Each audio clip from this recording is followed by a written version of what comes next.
ಭಾರತದ ರಾಜಕೀಯ ಸ್ಥಿತಿಗತಿಗಳು ಹೇಗಿವೆ? ಒಂದು ಕ್ಷಣ ಯೋಚಿಸಿ. ಭಾರತದ ರಾಜಕೀಯ ಸುಧಾರಿಸಿದೆ ಎನ್ನುವಷ್ಟರಲ್ಲಿ ಆಗಾಗ ನಿರೀಕ್ಷೆ ಸುಳ್ಳಾಗುತ್ತಿದೆ. ನಮ್ಮ ಅಕ್ಕಪಕ್ಕದ ದೇಶಗಳಿಗೆ ಹೋಲಿಸಿದರೆ ನಮ್ಮ ಭಾರತದ ರಾಜಕೀಯ ಎಷ್ಟೋ ವಾಸಿ. ನಮ್ಮಲ್ಲಿನ ವ್ಯವಸ್ಥೆ ಅಚ್ಚುಕಟ್ಟಾಗಿದೆ. ಆದರೆ ಸ್ವಾರ್ಥ, ಅಧಿಕಾರದಾಹಿ, ಅವಿವೇಕಿ ರಾಜಕಾರಣಿಗಳಿಂದ ದೇಶದ ಹೆಸರು ಮತ್ತು ದೇಶದಲ್ಲಿ ಶಾಂತಿ ಹದಗೆಡುತ್ತಿದೆ. ನಮ್ಮ ದೇಶದಲ್ಲಿ ಅನೇಕ ಸಾಮಾಜಿಕ ಬದಲಾವಣೆಗಳಾಗಿವೆ. ಆದರೆ ರಾಜಕೀಯವಾಗಿ ನೋಡಿದರೆ ಮತದಾರ ಇನ್ನೂ ಸಂಪೂರ್ಣ ಜವಾಬ್ದಾರಿಯಿಂದ ಮತ ಚಲಾಯಿಸುತ್ತಿಲ್ಲ. ಭಾರತದ ಭವಿಷ್ಯ ಪ್ರಜ್ಞಾವಂತ ಮತದಾರರ ಕೈಯಲ್ಲಿದೆ. ಆಸೆ, ಆಮಿಷ, ಧರ್ಮ, ಜಾತಿ ಬಿಟ್ಟು ಸೂಕ್ತ ಜನಪ್ರತಿನಿಧಿಗಳನ್ನು ಚುನಾಯಿಸೋಣ. ಮತದಾನ ನಮ್ಮ ಹಕ್ಕು ಮತ್ತು ಭಾರತದ ಭವಿಷ್ಯ ನಮ್ಮ ಕೈಯಲ್ಲಿದೆ. ಹಾಗೆಯೇ ಮತ ಚಲಾಯಿಸುವ ಹೆಚ್ಚಿನವರಿಗೆ ಚುನಾವಣೆಯ ಬಗ್ಗೆ ಪೂರ್ಣ ಮಾಹಿತಿ ಇರುವುದಿಲ್ಲ. ಪ್ರಜ್ಞಾವಂತ ಮತದಾರ ಮಾತ್ರ ದೇಶವನ್ನು ಸರಿದಾರಿಗೆ ಕೊಂಡೊಯ್ಯಬಲ್ಲ. ಚುನಾವಣೆಯ ಬಗ್ಗೆ ಸಂಪೂರ್ಣ ಮಾಹಿತಿ ನೀಡುವುದು ನನ್ನ ಉದ್ದೇಶವಾಗಿದೆ. ಹಂತ ಹಂತವಾಗಿ ಚುನಾವಣೆಯ ಬಗ್ಗೆ ತಿಳಿಯೋಣ. ಮೊದಲನೆಯದಾಗಿ ಚುನಾವಣೆಯನ್ನು ಆಯೋಜಿಸುವ ಭಾರತದ ಚುನಾವಣಾ ಆಯೋಗದ ಬಗ್ಗೆ ತಿಳಿಯೋಣ. ಭಾರತದ ಚುನಾವಣಾ ಆಯೋಗವು ಭಾರತದ ಸಂವಿಧಾನ ಸ್ಥಾಪಿಸಿದ ಶಾಶ್ವತ ಮತ್ತು ಸ್ವತಂತ್ರ ಸಂಸ್ಥೆಯಾಗಿದೆ. ಚುನಾವಣಾ ಆಯೋಗವು ಮುಕ್ತ ಮತ್ತು ನ್ಯಾಯಯುತ ಚುನಾವಣೆ ನಡೆಸುವ ಸಂಸ್ಥೆಯಾಗಿದೆ. ಭಾರತದ ಚುನಾವಣಾ ಆಯೋಗವನ್ನು 1950ರ ಜನವರಿ 25ರಂದು ಸ್ಥಾಪಿಸಲಾಯಿತು. ನಂತರ ಈ ದಿನವನ್ನು ರಾಷ್ಟ್ರೀಯ ಮತದಾರರ ದಿನವಾಗಿ ಆಚರಿಸುತ್ತಾ ಬರಲಾಗಿದೆ. ಅಂದಾಜು 300ರಷ್ಟು ನೌಕರರಿರುವ ಈ ಸಂಸ್ಥೆಯ ಪ್ರಧಾನ ಕಚೇರಿ ನವದೆಹಲಿಯ ಅಶೋಕ ರಸ್ತೆಯಲ್ಲಿದೆ. ದೇಶಕ್ಕೆ ಸ್ವಾತಂತ್ರ್ಯ ಸಿಕ್ಕ ನಂತರ ಸಂವಿಧಾನ, ಚುನಾವಣಾ ಕಾನೂನುಗಳು ಮತ್ತು ವ್ಯವಸ್ಥೆಯಲ್ಲಿ ಪ್ರತಿಪಾದಿಸಲಾದ ತತ್ವಗಳ ಪ್ರಕಾರ ನಿಯಮಿತ ಮಧ್ಯಂತರಗಳಲ್ಲಿ ಮುಕ್ತ ಮತ್ತು ನ್ಯಾಯಯುತ ಚುನಾವಣೆಗಳು ನಡೆಯುತ್ತಿದೆ. ಚುನಾವಣಾ ಆಯೋಗ ಸಂಸತ್ತು ಮತ್ತು ಪ್ರತಿ ರಾಜ್ಯಗಳ ಶಾಸಕಾಂಗ ಮತ್ತು ದೇಶದ ರಾಷ್ಟ್ರಪತಿ ಮತ್ತು ಉಪರಾಷ್ಟ್ರಪತಿಗಳ ಹುದ್ದೆಗೆ ಚುನಾವಣೆಯನ್ನು ನಡೆಸುವ ಸಂಪೂರ್ಣ ಪ್ರಕ್ರಿಯೆಯ ಮೇಲ್ವಿಚಾರಣೆ, ನಿರ್ದೇಶನ ಮತ್ತು ನಿಯಂತ್ರಣ ಹೊಂದಿದೆ. ಚುನಾವಣಾ ಆಯೋಗವು ಬಹು ಸದಸ್ಯ ಸಂಸ್ಥೆ. ಇದು ಒಟ್ಟು 3 ಚುನಾವಣಾ ಆಯುಕ್ತರನ್ನು ಹೊಂದಿದೆ. 1 ಮುಖ್ಯ ಚುನಾವಣಾ ಆಯುಕ್ತರು ಮತ್ತು 2 ಚುನಾವಣಾ ಆಯುಕ್ತರು.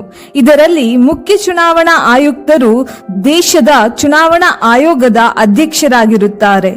ಇವರನ್ನು ರಾಷ್ಟ್ರಪತಿ ಮತ್ತು ಆಯ್ಕೆ ಸಮಿತಿ ಸೇರಿ ಆರಿಸುತ್ತದೆ.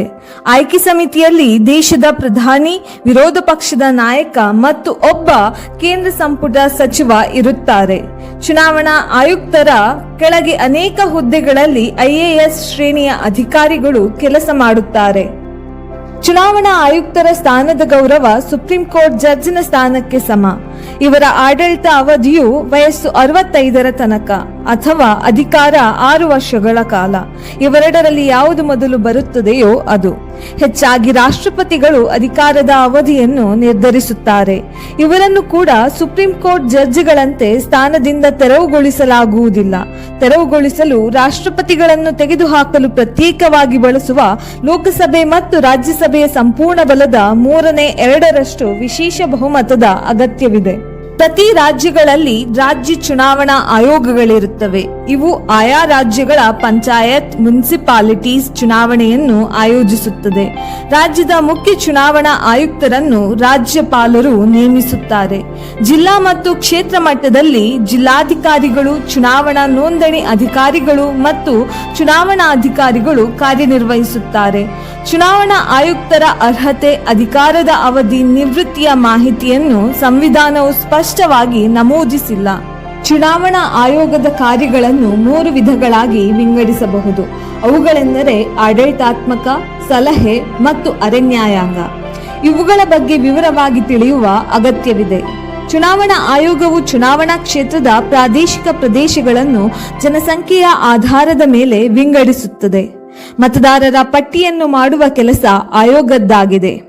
ಬಹು ಪಕ್ಷಗಳಿರುವ ನಮ್ಮ ದೇಶದಲ್ಲಿ ಅನೇಕ ಪಕ್ಷಗಳು ಹುಟ್ಟಿದೆ ಹಾಗೂ ಅನೇಕ ಪಕ್ಷಗಳು ಅಳಿದಿದೆ. ಮಾನ್ಯತೆ ಕೋರಿ ಬಂದ ಪಕ್ಷಗಳಿಗೆ ಮಾನ್ಯತೆ ಮತ್ತು ಚಿಹ್ನೆ ನೀಡುವ ಕೆಲಸ ಚುನಾವಣಾ ಆಯೋಗ ಮಾಡುತ್ತದೆ. ಚುನಾವಣಾ ಆಯೋಗವು ತನ್ನ ಕೆಳಗೆ ಬರುವ ಯಾವುದೇ ಚುನಾವಣೆ ಇರಲಿ ಅವುಗಳ ಚುನಾವಣಾ ದಿನಾಂಕ ಮತ್ತು ವೇಳಾಪಟ್ಟಿಯನ್ನು ಬಿಡುಗಡೆ ಮಾಡುತ್ತದೆ. ಚುನಾವಣೆ ಶಾಂತಿಯುತವಾಗಿ ಯಶಸ್ವಿಗೊಳ್ಳಲು ಬೇಕಾದ ನೀತಿ ಸಂಹಿತೆ ನಿರ್ಧರಿಸುವುದು ಚುನಾವಣಾ ಆಯೋಗ ಹಾಗೂ ವಿವಿಧ ರಾಜಕೀಯ ಪಕ್ಷಗಳ ಜಾಹೀರಾತುಗಳ ಮೇಲೆ ನಿಗಾವಿಡುವ ಕೆಲಸ ಚುನಾವಣಾ ಆಯೋಗ ಮಾಡುತ್ತದೆ. ಸಂಸತ್ತು ಮತ್ತು ರಾಜ್ಯ ಶಾಸಕಾಂಗದ ಸದಸ್ಯರ ಅನರ್ಹತೆಗೆ ಸಂಬಂಧಿಸಿದ ವಿಷಯಗಳ ಬಗ್ಗೆ ಕ್ರಮವಾಗಿ ರಾಷ್ಟ್ರಪತಿ ಮತ್ತು ರಾಜ್ಯಪಾಲರಿಗೆ ಸಲಹೆ ನೀಡುವ ಅಧಿಕಾರ ಹೊಂದಿದೆ. ತುರ್ತು ಪರಿಸ್ಥಿತಿಯ ಸಂದರ್ಭದಲ್ಲಿ ರಾಷ್ಟ್ರಪತಿ ಆಳ್ವಿಕೆಯ ಅಡಿಯಲ್ಲಿ ರಾಜ್ಯದಲ್ಲಿ ಚುನಾವಣೆಯನ್ನು ನಡೆಸಬಹುದೇ ಎಂದು ರಾಷ್ಟ್ರಪತಿಗಳಿಗೆ ಸಲಹೆಯನ್ನು ಮಾಡುವ ಕರ್ತವ್ಯ ಹೊಂದಿದೆ. ಅಭ್ಯರ್ಥಿ ಮತ್ತು ರಾಜಕೀಯ ಪಕ್ಷಗಳ ನಡುವಿನ ಚುನಾವಣಾ ನಂತರದ ವಿವಾದಗಳಿಗೆ ಸಂಬಂಧಿಸಿದ ವಿಷಯಗಳಲ್ಲಿ ಇದು ಹೈಕೋರ್ಟ್ಗಳಿಗೆ ಮತ್ತು ಸುಪ್ರೀಂ ಕೋರ್ಟಿಗೆ ಸಲಹೆ ನೀಡುತ್ತದೆ ಹಾಗೂ ರಾಜಕೀಯ ಪಕ್ಷಗಳಿಗೆ ಮಾನ್ಯತೆ ನೀಡುವುದಕ್ಕೆ ಸಂಬಂಧಿಸಿದ ವಿವಾದಗಳು ಮತ್ತು ಅವುಗಳಿಗೆ ಚುನಾವಣಾ ಚಿಹ್ನೆ ಹಂಚಿಕೆಯಿಂದಾಗುವ ವಿವಾದಗಳನ್ನು ಇತ್ಯರ್ಥಪಡಿಸುವ ನ್ಯಾಯಾಲಯವಾಗಿಯೂ ಕಾರ್ಯನಿರ್ವಹಿಸುತ್ತದೆ. ಚುನಾವಣೆಯ ಸಂದರ್ಭದಲ್ಲಿ ಅನೇಕ ಕಾನೂನುಬಾಹಿರ ಕೃತ್ಯಗಳಾಗುವ ಸಾಧ್ಯತೆಗಳಿವೆ. ಮತಗಟ್ಟೆ ವಶಪಡಿಸುವುದು, ಮತದಾನದ ಫಲಿತಾಂಶ ತಿರುಚುವುದು, ಹಿಂಸಾಚಾರಗಳಂತಹ ಕಾನೂನುಬಾಹಿರ ಚಟುವಟಿಕೆಗಳು ಕಂಡುಬಂದಲ್ಲಿ ಆಯಾ ಪ್ರದೇಶದ ಮತಗಟ್ಟೆಯನ್ನು ಬಂದ್ ಮಾಡುವ ಕೆಲಸ ಚುನಾವಣಾ ಆಯೋಗದ್ದಾಗಿದೆ. ಮೊದಲೇ ಹೇಳಿದ ಹಾಗೆ ದೇಶದಲ್ಲಿ ಮುಕ್ತ ಮತ್ತು ನ್ಯಾಯಯುತ ಚುನಾವಣೆಯ ಮೇಲ್ವಿಚಾರಣೆಯನ್ನು ಚುನಾವಣಾ ಆಯೋಗವು ಮಾಡುತ್ತದೆ. ಚುನಾವಣೆಯ ಫಲಿತಾಂಶ ಬಂದ ನಂತರ ಮತಗಳನ್ನು ಲೆಕ್ಕ ಹಾಕಿ ರಾಜಕೀಯ ಪಕ್ಷಗಳಿಗೆ ಚುನಾವಣಾ ಆಯೋಗವು ರಾಷ್ಟ್ರೀಯ ಪಕ್ಷ, ಪ್ರಾದೇಶಿಕ ಪಕ್ಷ ಮತ್ತು ಇತರ ಪಕ್ಷ ಎಂಬ ಸ್ಥಾನವನ್ನು ನೀಡುವ ಕೆಲಸ ಮಾಡುತ್ತದೆ. ಅತಿ ಹೆಚ್ಚು ಜನಸಂಖ್ಯೆ ಇರುವ ನಮ್ಮ ದೇಶದಲ್ಲಿ ಚುನಾವಣೆಯ ಬಗ್ಗೆ ಸಕಾರಾತ್ಮಕ ಪ್ರತಿಕ್ರಿಯೆ ಇದೆ. ಅದಕ್ಕೆ ಸರಿಯಾಗಿ ಉತ್ತಮ ಕೆಲಸಗಳನ್ನು ಚುನಾವಣಾ ಆಯೋಗವು ಮಾಡುತ್ತಿದೆ. ಟೆಕ್ನಾಲಜಿಗಳ ಬೆಳವಣಿಗೆಯೊಂದಿಗೆ ಮತದಾನದ ವಿಧಾನ ಬದಲಾಗಿದೆ. ಇವಿಎಂಗಳು ಬಂದಿದೆ. ಚುನಾವಣಾ ಆಯೋಗವು ಮತದಾರ ಸ್ನೇಹಿ ವಾತಾವರಣವನ್ನು ನಿರ್ಮಿಸುತ್ತಿದೆ ಮತ್ತು ಮತದಾನದ ಬಗ್ಗೆ ಜಾಗೃತಿ ಕಾರ್ಯಕ್ರಮಗಳನ್ನು ಹಮ್ಮಿಕೊಳ್ಳುತ್ತಿದೆ. ದೇಶದ ಮಾನವ ಸಂಪನ್ಮೂಲಗಳ ಸಂಪೂರ್ಣ ಬಳಕೆಯ ಒಂದು ಉದಾಹರಣೆ ಚುನಾವಣೆ. ಎಲ್ಲಾ ಭಾರತೀಯರು ಪ್ರಜ್ಞಾವಂತ ಮತದಾರರಾಗಿ ತಪ್ಪದೇ ಮತ ಚಲಾಯಿಸಿ. ಇದು ನಮ್ಮ ಹಕ್ಕು.